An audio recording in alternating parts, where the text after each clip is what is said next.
I just saw Tangerine Travel's newest video, which basically tells you the other alternatives to Mexico on the premise that it's too hard to come to Mexico right now. The Mexican government just drastically increased the amount of money it takes to get residency here. Tangerine Travels talks about the other places you can go to, especially if you feel like Mexican residency is just way too hard right now, too much red tape, and you just want like the simple answer. So one, absolutely, like the world is a huge place. There's lots and lots of other places you can go, places that have lower financial requirements. There are lots of places that are actually more affordable than Mexico. So totally valid, but guys, I'm in love with Mexico. I'm not saying I'm gonna live here forever necessarily, but Mexico is absolutely amazing and is so completely worth giving it a shot. So here is exactly what I would do if I want a temporary residency, but I couldn't prove that I can afford to live here via the normal routes. And when I say this is what I would do, I actually mean this is what I am doing actively. So you're gonna wanna subscribe to find out if it actually comes true. Anyway, here we go. So the normal way to get temporary residency would be to go to your consulate, and proving that you can afford to live here is one of the ways to start your temporary residency process. But right now, depending on which consulate you go to, the average seems to be around $2,500 US a month, plus additional if you have children. So for me in Atlanta, I would have to show more than $3,000 a month for the last 6 months to qualify in this way. However, I absolutely do have the funds to live here. I mean, you don't need $3,000 a month to actually have a pretty good life here in Mexico. And that's whether you choose San Cruz, Merida, or a lot of other places. $3,000, while not a ridiculous requirement at all, is definitely more than you need to have a great life here in Mexico. So what am I doing? What do I recommend you do if you cannot come here during those normal routes? Well, number one, come here anyway. So come here via the tourist visa. Yes, there's a huge risk that you're not going to get your 180 days. I totally get it, but you don't know until you try. And also, more people than not seem to be getting the 180. Again, that's technically irrelevant to you because you really only care about if you're going to get the 180.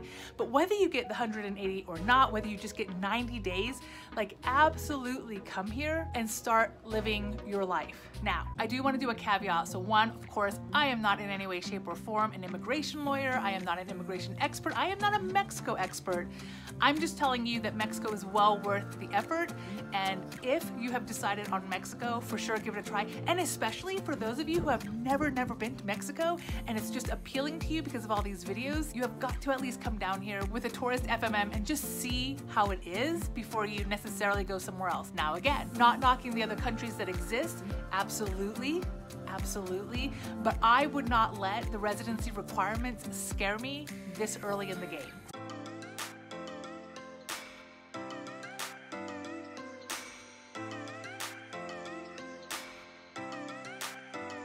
Now, as you guys know, most recently in November, I tried again to get residency and was denied because I do not have the financial solvency. So I came back to Mexico anyway. I did get my 180 days, and that's what I'm currently doing. I'm currently living out my 180, and my plan at the end of the 180 days, I've already connected with my friend Barbie in Merida, so I'm gonna go back to Merida and start my residency process there. Now, the residency process that I'm doing is the regularization program, I think. And today, how that works is, if you've been in the country since 2019, you are then able to apply for residency without leaving the country, without proving financial solvency.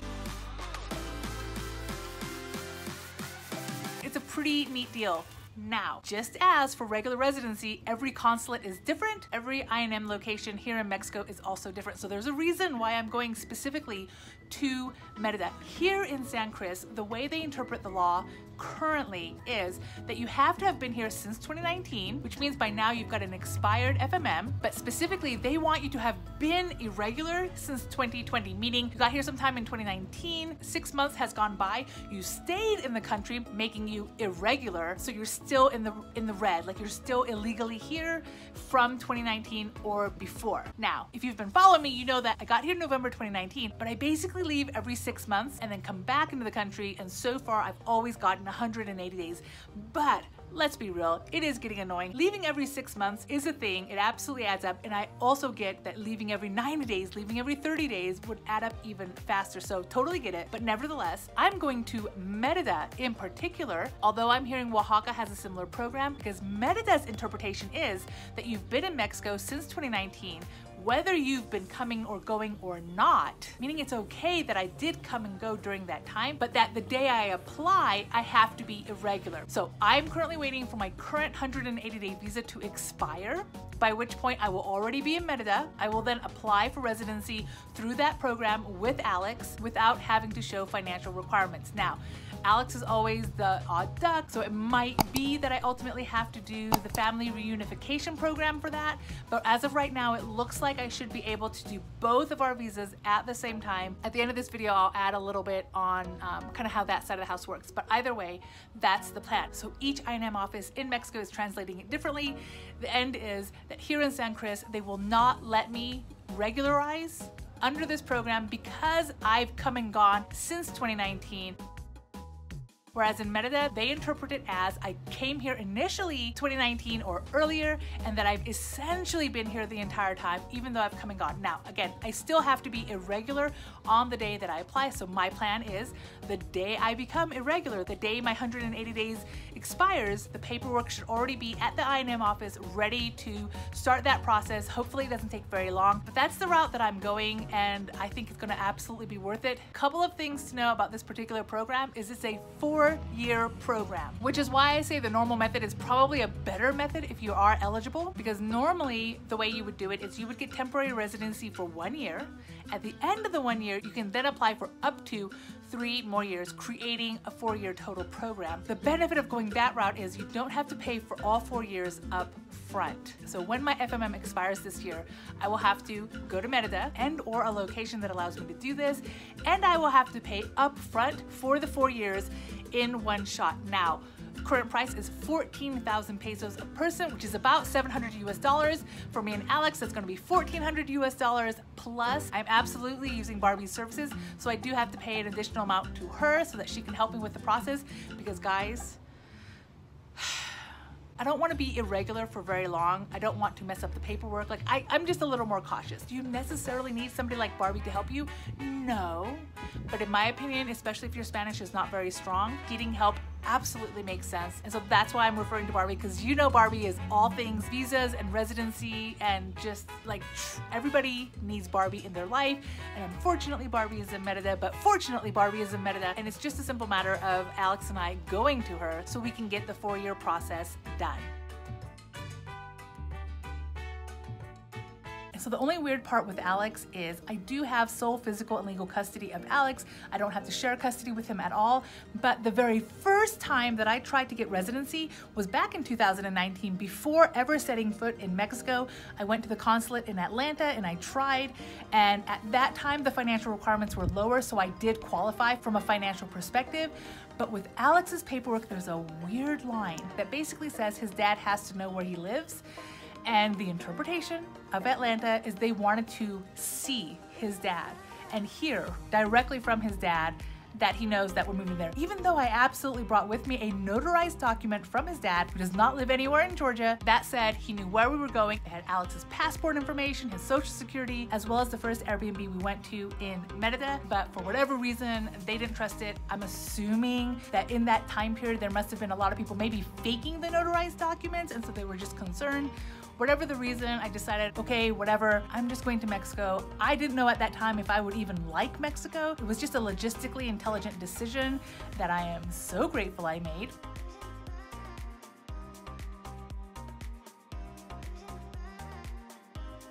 And so I would say the same thing to you. If you can't do the normal route of coming to Mexico with temporary residency, just come here. Just come here. See if you actually even like it, because Mexico isn't for everybody. And if you decide that you want to stay, there are other programs. The program I'm doing specifically says you have to be here before 2019, which obviously doesn't apply to those of you who have never been to Mexico. But here's the thing. Mexican laws change all the time, especially in this day and age. So what you don't know at this point, and what I don't know, and what I&M doesn't know yet, is how will this apply next year, and the year after, and the year after. And what you also don't know is, in a year from now, maybe you will increase your income to where you're able to get temporary residency. Maybe in 6 months, it's not going to be such a hassle coming into Mexico as a tourist. Like, these are things we just don't know, and there's no way to predict. And so I feel like waiting for the perfect opportunity for any location is just not a thing. It's just not a thing. And if coming to Mexico in particular is something that matters to you, that you want to do, just come. Just come. See if you can get the 180, which I know not everyone is getting, but I think the majority at least seem to be getting it. And so why not try? But also, my most recent time entering Mexico was back in November, which is after all of this started to change. I got my 180 days, and she honestly didn't ask me that many questions. She just kept saying, how many days do you want? And I kept saying, am I allowed to have 180?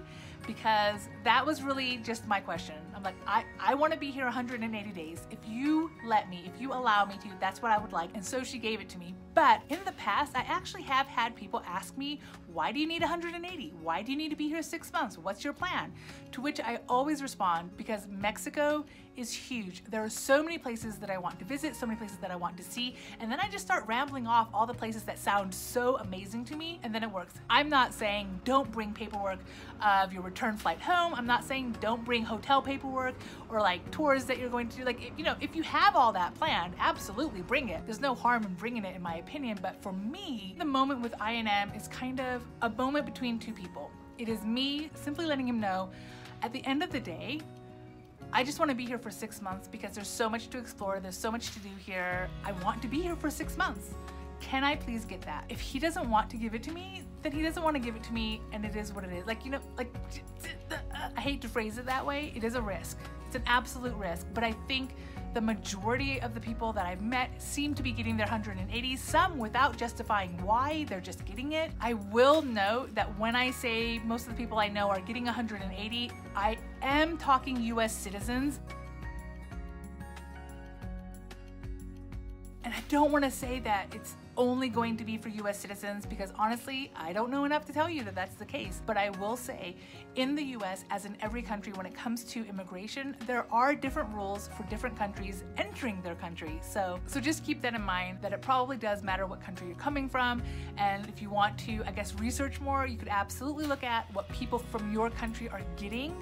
But again, I would say for the most part, Mexico's letting people in and letting people get the 180, but absolutely come. Even if you haven't been here since before 2019, come, see what it's like, see if you can enjoy it, attempt to get the 180 and work from there. Places like Merida are really expat and immigrant friendly. And so for me, that's a really great safe space to go to, especially your first 6 months. You gotta connect with Barbie. It's not something she does for free, but nevertheless, she's definitely somebody you wanna connect with, and somebody that you want to tell your particular situation when it comes to residency / visas, because that's what she does. She's a lawyer. She can help you with these things. So just to wrap it up, if you want to come to Mexico, absolutely come to Mexico. I am thrilled that Tangerine Travels and the Yarboroughs and other people are mentioning the other places you can go instead of Mexico. I do absolutely get that it is a hassle. It's annoying that there's this question of, can I get in? But for me, if Mexico is someplace that calls you, I would give it a try. It is absolutely the #1 US expat destination, and there are so many reasons for it. So yeah, when are you coming to Mexico?